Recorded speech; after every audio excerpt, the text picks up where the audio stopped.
যে যদি কোনো রাষ্ট্রের সাথে কোনো রাষ্ট্রের সমতার, ন্যায্যতার এবং আত্মসম্মানের সম্পর্ক থাকে, তবে এক রাষ্ট্র কখনো আরেক রাষ্ট্রের একজন নাগরিককে এভাবে সীমান্তে ঝুলিয়ে হত্যা করতে পারে না। আমাদের পার্শ্ববর্তী রাষ্ট্র বিগত 53 বছর ধরে একটি গোষ্ঠীকে ক্ষমতার চেয়ারে বসিয়ে যেভাবে এই বাংলাদেশ নামক রাষ্ট্রটির সার্বভৌমত্বকে কুক্ষিগত করে রেখেছিল, বাংলাদেশের ছাত্র জনতা ঐক্যবদ্ধভাবে 2024 সালে তার মোক্ষম জবাব দিয়েছে।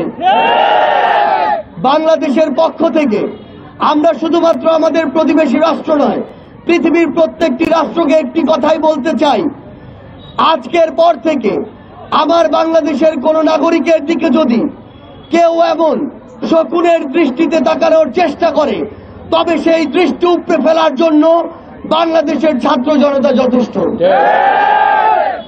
আমরা আজকে এই মার্চ ফর ফেলানির পক্ষ থেকে শুধু একটি কথাই বলতে চাই, আর যদি আমার কোনো ভাই কিংবা আমার কোনো বোন আমাদের ওই সীমান্তে ওই তারকাটায় তাদের লাশ ঝুলে থাকে, তবে আমাদের আজকের যে মার্চ ফর ফেলানি, সেই মার্চ ফর ফেলানি ওই তারকাটাকে উদ্দেশ্য করে মার্চ করবে।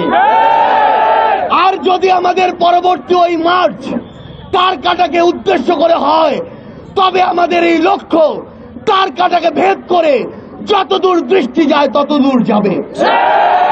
আমরা শুধু স্পষ্ট করে পৃথিবীর প্রত্যেকটি দেশকে একটি কথাই বলতে চাই, এই যে সীমান্ত হত্যা তারকাটা দেওয়ার নামে যেই জোর করে যে বাধা দেওয়ার যে প্রয়াস, সেই প্রয়াস বাধা দেওয়ার জন্য, সেই প্রয়াস রুখে দেওয়ার জন্য নতুন করে যে অভ্যুত্থান হয়েছে, এই অভ্যুত্থানের স্ফুলিঙ্গ পুরো পৃথিবীতেই ছড়িয়ে পড়বে। আমরা আজকে এই কুড়িগ্রামের মার্চ ফর ফেলানির শুরুতে একটি কথা আপনাদেরকে বলতে চাই, আমরা আর বাংলাদেশের সীমান্তে কোন লাশ দেখতে চাই না।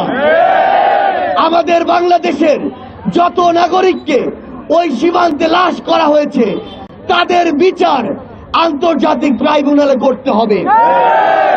আমাদের বোন ফেলানির স্মৃতিকে বাঁচিয়ে রাখার জন্য নতুন যে আমাদের বিশ্ববিদ্যালয়, কুড়িগ্রাম কৃষি বিশ্ববিদ্যালয়, সেই বিশ্ববিদ্যালয়ের একটি আবাসিক হল আমাদের বোন বীর শহীদ ফেলানির নামে করতে হবে। আমাদের সীমান্তে যে মরণঘাতী অস্ত্রগুলো ব্যবহার করা হয়, চুক্তির মাধ্যমে সকল প্রকার মরণঘাতী অস্ত্র ব্যবহার নিষিদ্ধ করতে হবে। আমরা স্পষ্ট করে বলতে চাই, আগামীর বাংলাদেশের এই যে ছাত্র জনতা, যেই ছাত্র জনতা অভ্যুত্থান করে নতুন বাংলাদেশ দিয়েছে, সেই ছাত্র জনতা আর কোনদিন নতজানু পররাষ্ট্রনীতি মেনে নিবে না।